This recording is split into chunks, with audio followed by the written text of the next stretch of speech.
Welcome back to the Let's Buy a Home podcast. I'm your host, first-time buyer mortgage advisor, Dan Knott. If you're considering buying a home as a solo buyer, then this is the episode for you.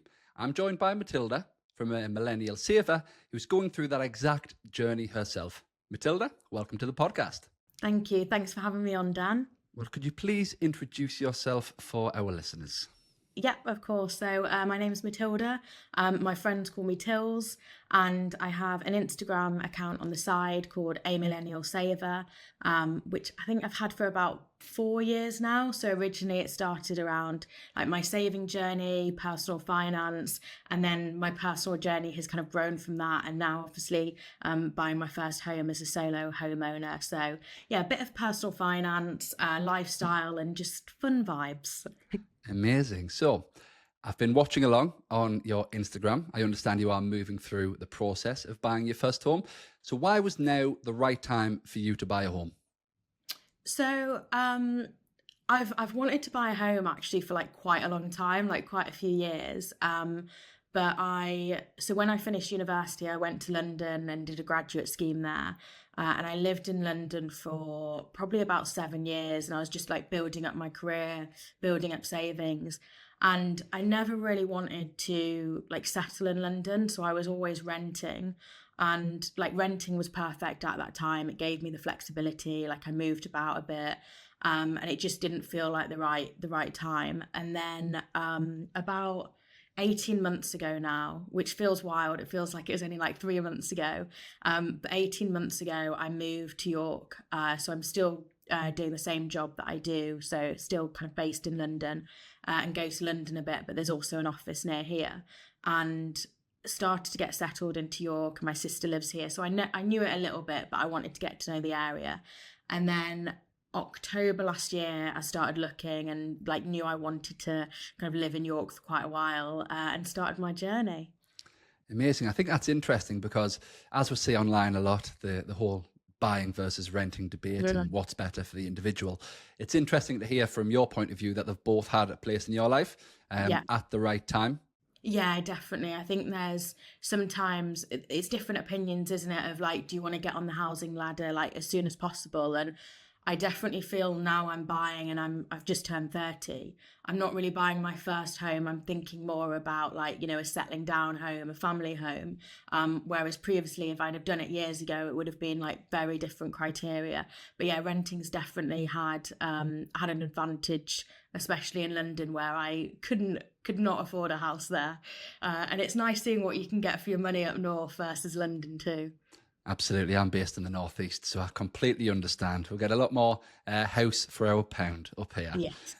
Fantastic. So there's a lot of challenges when buying a home, whether it's saving a deposit or it's achieving the mortgage itself, and therefore being able to buy the sort of home that you want to buy.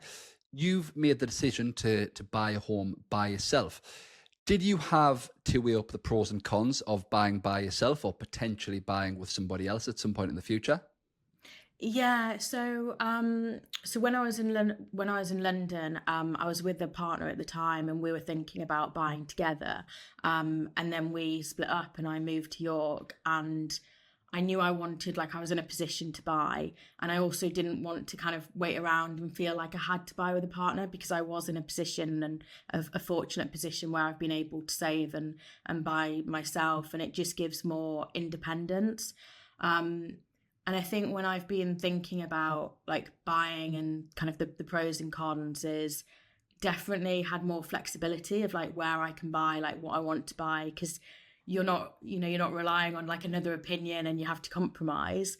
But equally, it's hard where you are the sole decision maker. And sometimes you're like, no, I just want someone to make this decision, or I want someone to give an opinion on this. And they're like, no, it's what you think and it's your house. And you're like, ah. So yeah, definitely pros and cons to it.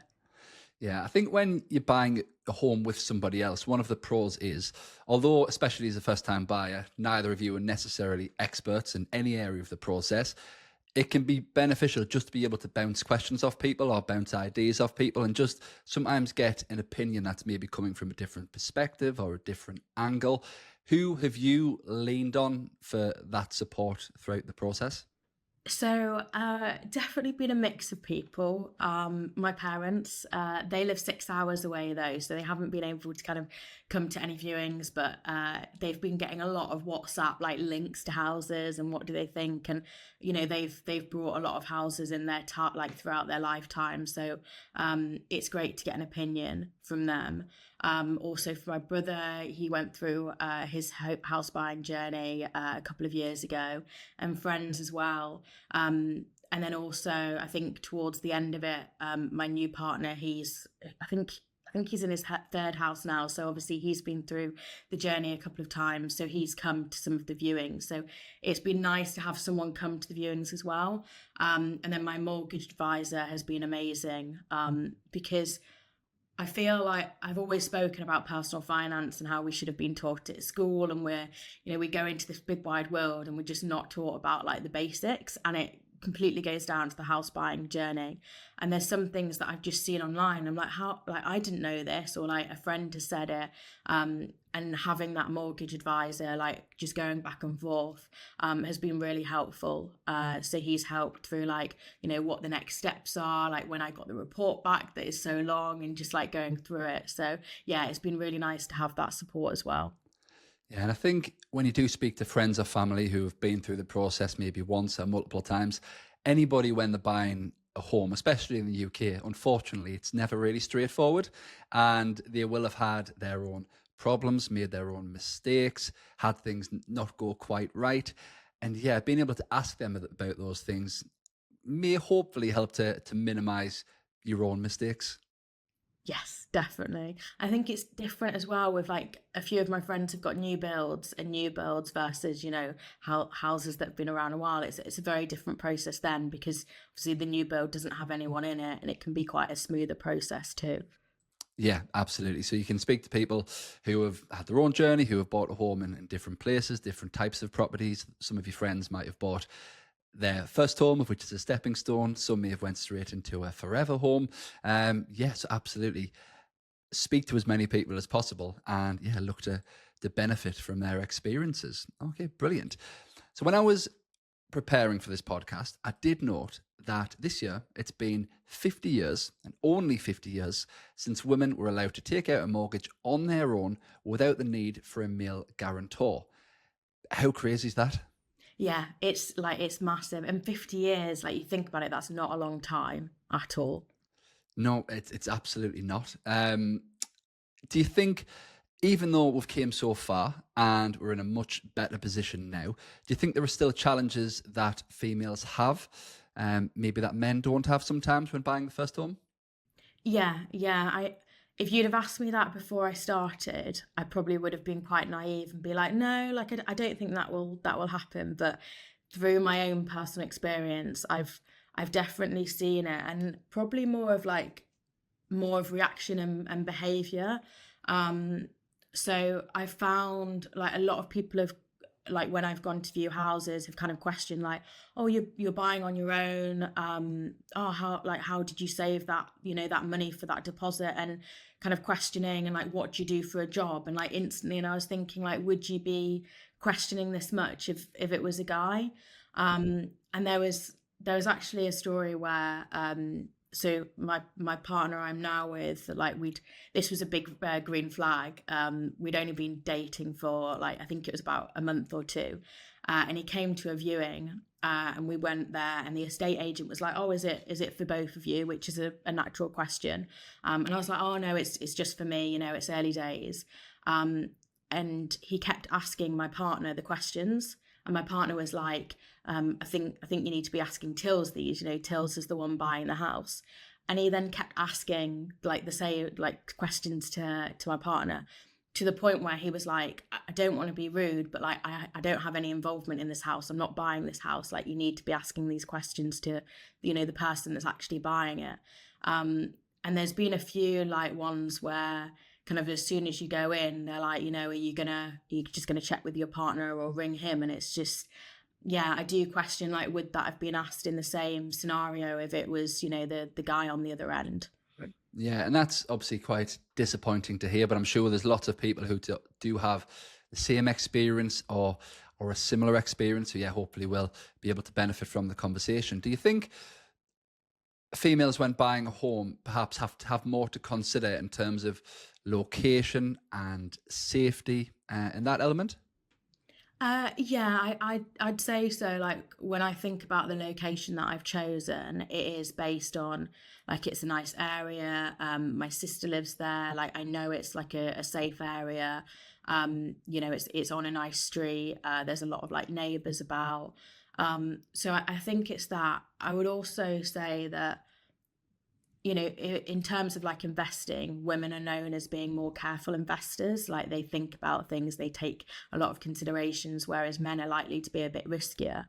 And I've definitely found when I've been thinking about buying, for me, it's a massive difference between what I can afford versus what I want to afford. Because if I'm like to lose my job tomorrow, I need to make sure, like for me, I want a 6-month emergency fund. Whereas in a couple, or if you were a bit more risk averse, you might say, you know what, I'll be fine with the 3 months. But there's those kind of considerations that I've been really careful, because for me, it decreases that anxiety and just makes me feel kind of more comfortable with the buying process. And I can imagine that is probably more, not saying that it's like just women, I'm sure men feel it too, but I just think women are a little bit more cautious sometimes. Yeah, absolutely. And as I say, there can be positives, as you've just mentioned. And if somebody is listening to this podcast and they maybe are concerned about location and where that's going to leave them if they are going to be living in a property alone, there are things you can do, whether that is online. You can find a lot of crime information for an area. You can visit the area during the day, visit the area during the night, on a weekend, during the week, and get a feel of what the area's really like.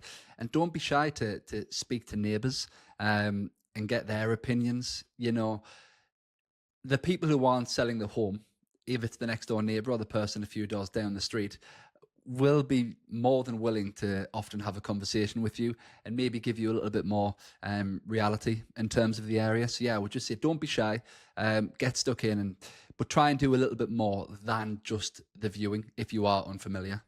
I understand that there was a little bit of a bump in the road when a seller pulled out of a purchase. What happened there?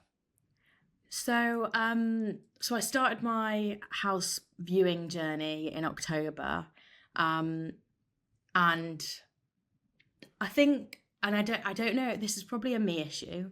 I was viewing a lot, and I think at the start I didn't really know what I wanted, because there was the option of, do I go more towards kind of the top end of my budget and not really have to do much work on the house and it's just ready to go, or do I have cheaper mortgage repayments and do a bit of work?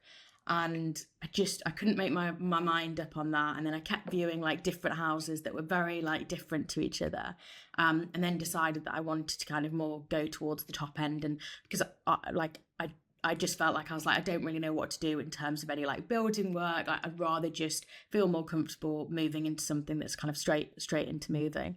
And I think there was an element where I did feel a bit anxious towards, like finances. And it's a massive financial decision, especially when you're on your own. And then I found this house and I was just like, this is the one. Like, I just knew it. I was like, this, like, I definitely want this one.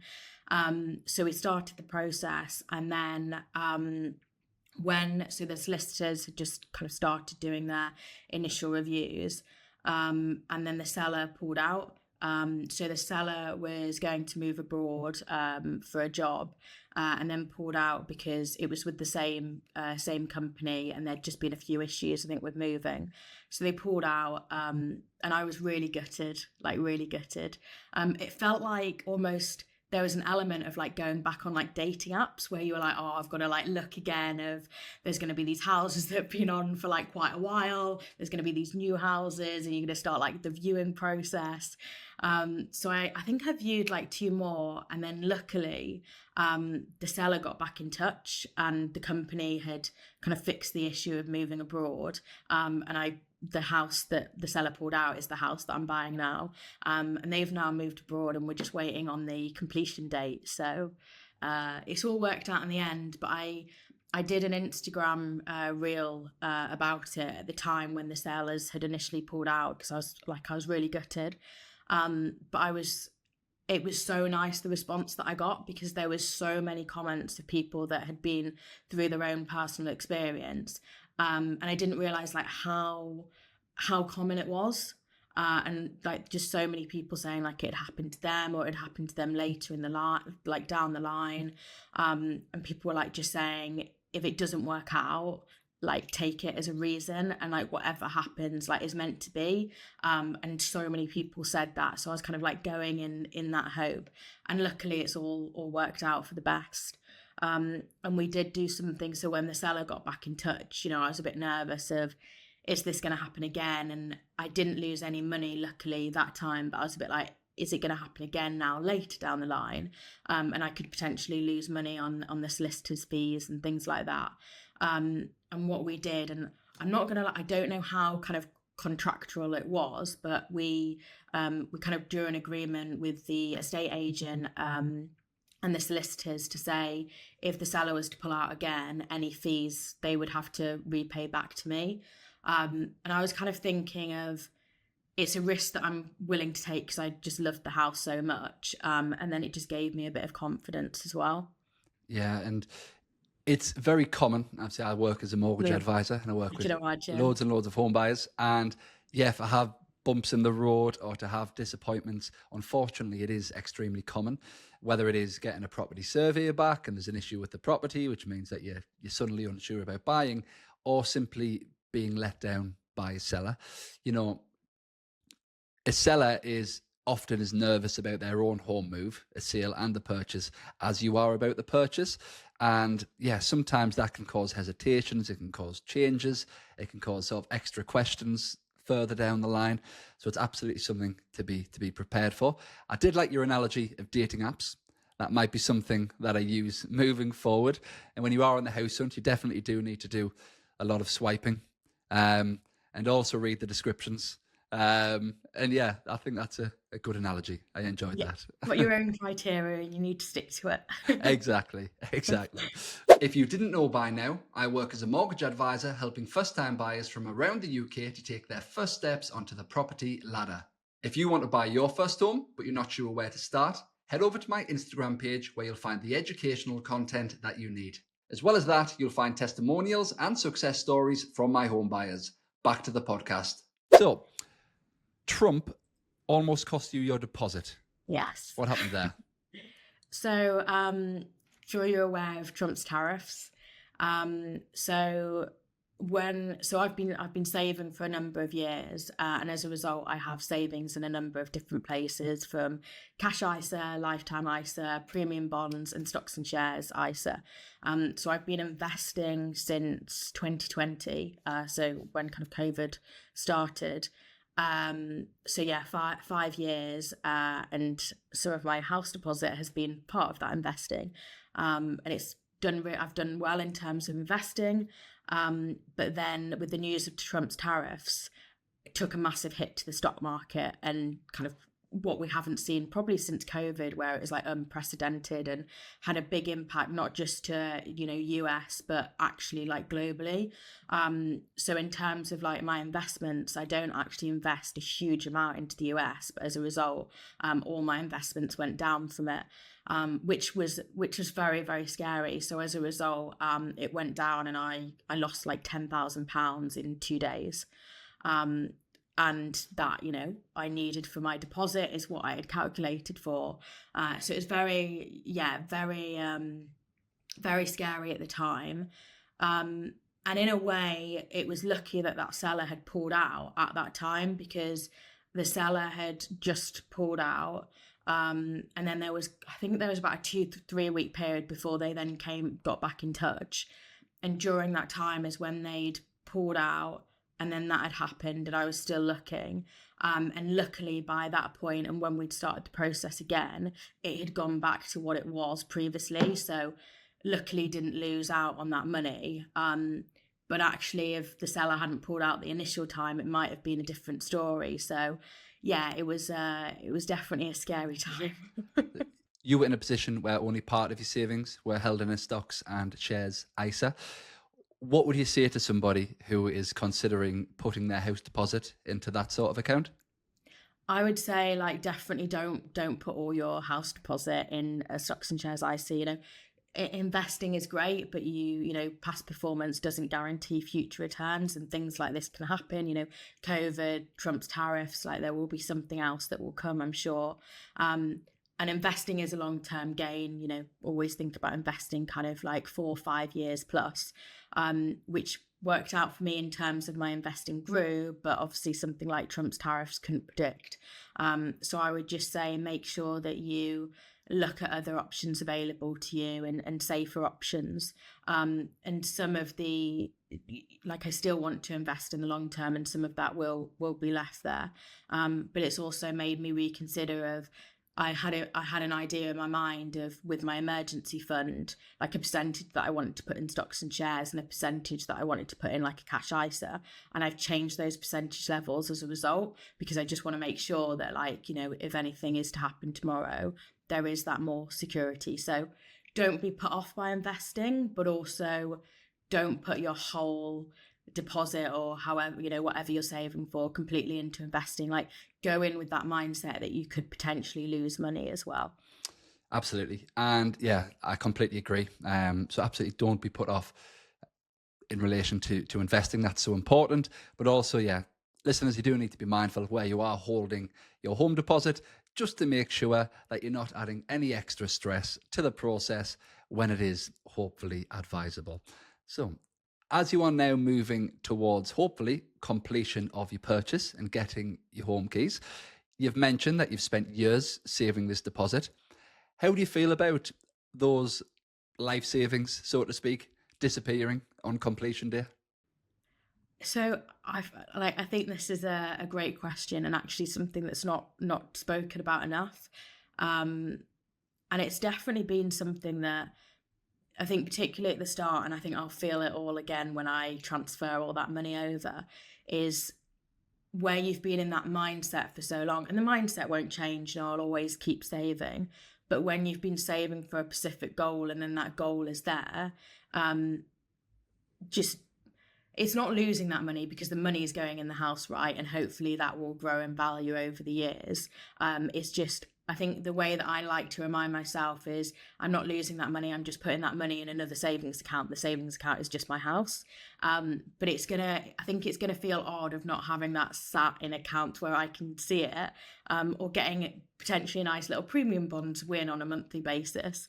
And it will feel a little bit like starting again, but equally, I've got to celebrate that, because of a result of savings, like I can do, I'm very fortunate that I can do this on my own, and try and not think about it more as like, oh, you've saved this money and now, like, it's kind of almost like starting again. As a result, this is what I've been able to achieve.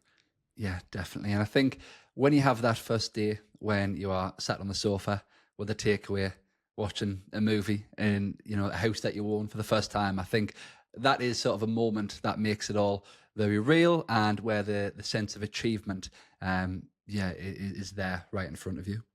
For anybody listening to this podcast who is considering buying a home alone, what tips would you give them? So I would say, if you're considering and you're not like at that buying stage yet, look at, your salary, budget, how much you can save, like build a savings plan. One of the things that I would say is, like, the bigger the deposit, the better, because you get lower interest rates. And you can look at potentially, I think, especially as we mentioned about location and things like that, if you have a bigger deposit, it might broaden where you can afford and where you feel more comfortable to afford. So I'd really focus on like savings being a big priority, and look at things, so like a lifetime ISA. So if you are looking at a house that is going to be under 450k, a lifetime ISA is available to you. Obviously that kind of savings journey is over a few years, because you've got to have a lifetime ISA for kind of a year plus to get the bonuses that come with it. I would also have an initial review with a mortgage advisor, understand what you can afford. And I mentioned earlier around what you can afford and what you want to afford. Because sometimes, you can look at what you can afford and be like, oh my God, I can afford this much. This is great. But actually, is that something that you want to be paying in terms of your monthly mortgage repayments? So for me, when I was looking at it, I always had this idea of, I know what I'm renting at the moment, and I don't really want to go much above my rental amount, and that's because I feel comfortable. I know I can still save, and it's it's kind of all there and budgeted, and that really helped me in understanding what I could afford. So I'd say don't get like trigger happy when you think about, you're like, oh, I can get this. Like, think about more of what do these monthly repayments mean. And to your point, is just like explore different areas, like where you feel safe, what the neighbours are like, what the crime rate is like, and what's important to you, because what's important to you might not be important to someone else. Like whether it's a garden or it's an additional bedroom, or it's actually you don't mind moving somewhere smaller but you want to be in the city centre, and that's really important to you. Like, just think about those as well. Yeah, and I think if somebody's in a position where they are considering, do I want to make the jump and buy a loan, or do I maybe want to wait until the future when I may or may not have a partner?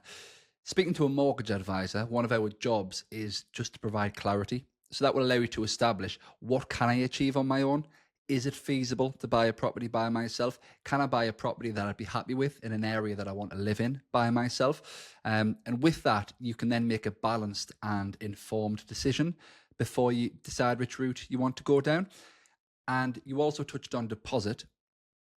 I agree. I think it's so important to maximize your deposit savings. That doesn't necessarily mean that you need to spend them on your home purchase, but it's going to give you some flexibility in terms of mortgage products, flexibility in terms of the sort of property that you can buy. So maybe the more money that you have there in savings, you can decide, do I want a ready-made property, or maybe do I want to place a smaller deposit and keep some for renovations?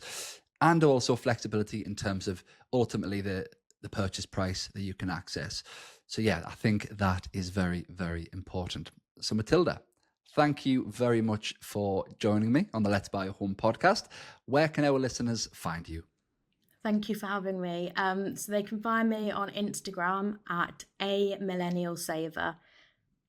Perfect. Well, thank you very much for joining us again this week, and we'll be back next week with another episode.